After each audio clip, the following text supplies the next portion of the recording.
Tiens Françoise, bonjour. Bonjour Georges. C'est merveilleux. Écoute, quel accueil que l'on a ici. La ville, hein? Mortagne. Oh là là là là là là. Hein? Eh bien dis donc, mais... Tu as vu la salle? Qu'est-ce qui nous... C'est pas un congrès. C'est le congrès. C'est le congrès de tous les lions de Normandie qui vont venir dans notre capitale du Perche. Ah, dis donc, c'est formidable. Cette salle, elle est moderne. Françoise, on voit ce formidable bâtiment du Carré du Perche, où il y a un grand parking devant. Mais je crois que tu as envie de nous présenter ton équipe. Je vous présente François Bontemps, Lyons-à-Mortagne, responsable de la communication et protocole à Mortagne. Bonjour. C'est surtout de préparer, d'aider Françoise dans tout ce qui est communication pour ce congrès, voir un peu comment on peut susciter l'intérêt de tous les Lions de Normandie pour venir ici à Mortagne. On a plein de belles choses à la fois à voir à l'extérieur et puis ici à l'intérieur dans la salle du Carré du Perche. Je vous présente également Jean-Claude Sadrin, responsable de la communication du congrès, qui fait partie du Lions Club de l'Aigle. Notre voisin, ce que nous souhaitons apporter, c'est une assistance pour notre amie Françoise au niveau de toute la main-d'œuvre, toute l'assistance, tous les besoins que tu peux avoir.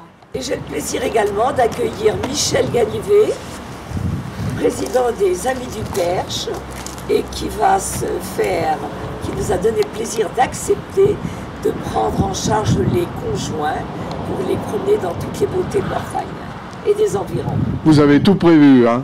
Tout prévu, oui. On a prévu de faire d'abord découvrir Mortagne, les charmes de Mortagne, le patrimoine, l'histoire, mais on a aussi prévu de faire la visite d'un haut lieu du Perche, qui est le siège du parc naturel régional de Courboyer. Donc j'ai l'impression ici de revivre une émission radiophonique des années 50 et 60 sur le banc avec Raymond Souplex et Jeanne Sourza. Hein? J'ai l'impression. Hein? Monsieur le député maire. Heureux de vous accueillir aujourd'hui. Ah bah les Lions sont... En attendant tous les Lions et Lyonnes qui vont venir à Mortagne. Françoise va venir avec nous. Françoise. Voilà une présidente qui a beaucoup fait pour le lyonisme. C'est un plaisir d'organiser le congrès. Pour moi c'est un grand honneur parce qu'il y a quand même l'occasion pour Mortagne de recevoir des personnes d'abord de toute la Normandie, de 5 départements pour un congrès important. Moi-même, comme j'ai été Lyon, j'ai assisté à des congrès régionaux, mais c'était plutôt à Deauville ou dans des grandes villes.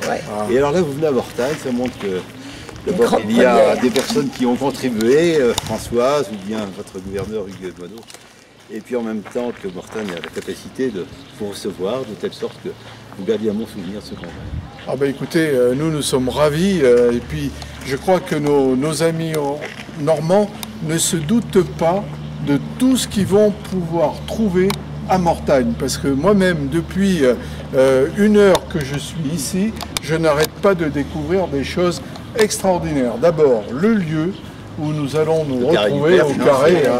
Françoise, un endroit extraordinaire, qui est envié. Peut-être un peu jalousé, mais pas jalousé, mais c'est un endroit ça fait envie. On reçoit vraiment beaucoup de manifestations. C'est pour nous un vecteur extraordinaire pour le développement, l'attractivité de la région, pour le Perche.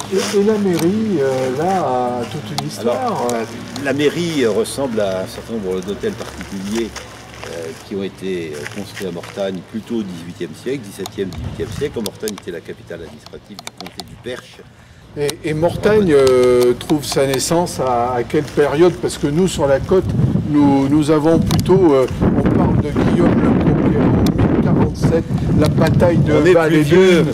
Hein? On est plus vieux, en fait. Faut tout nous dire. On a, et vous voulez, Mortagne a été sans doute occupée très longtemps, au moment des grandes invasions, par une peuplade qui était les Maures. Fin 6e, début 7e siècle, une présence qui fait que nous avons retrouvé des sarcophages en pierre de l'époque mérovingienne. Le baron qui devait être là en place en 1047, est-ce qu'il a fait partie des barons félons qui ont prononcé un serment à Bayeux pour dire il faut abattre Guillaume le Conquérant? Il ne pouvait pas être là-bas puisque ici, ce n'est pas la Normandie. Le philosophe Alain qui est né à Mortagne a cette belle phrase que les Normands ne doivent évidemment pas nous reprocher. Je suis percheron, c'est-à-dire autre que normand. Donc nous n'étions pas du complot. Ah, c'est un philosophe qui a marqué son temps, qui a même une grande signature dans la littérature française, qui a eu un impact considérable et qui revient aujourd'hui sur le devant de la scène. Ses propos, ses ouvrages sont aujourd'hui beaucoup plus lus qu'autrefois. Vous êtes ici dans un endroit prestige de Mortagne, le portail Saint-Denis, qui est une photo également de notre invitation pour la soirée du vendredi soir 8, pour la soirée de prestige au Carré du Perche. Et qui va animer cette soirée? On a trouvé un superbe orchestre qui est tenu par Tony Martinez et toute son équipe et qui feront le maximum pour vous donner plein de plaisir. Claude, tu vas nous présenter du boudin. Alors, le premier, c'est le boudin nature, celui que l'on connaît depuis déjà beaucoup d'années. X années. Alors, quel est-il? Celui-là, c'est la recette fermière. C'est la base du boudin. Alors, ça s'appelle recette fermière tout simplement, c'est parce que dedans on met un petit peu de crème et voilà. Alors, cette photo correspond à 35 ans de participation à la Foire Gouda. Oui. Je suis le plus ancien charcutier de la Foire Gouda. Des tranches très fines, et j'en coupais 6 ou 7. Et là, c'est en fait la confrérie, c'est l'intronisation. Voilà, ouais, j'ai été intronisé le 3 avril 2004. Merci.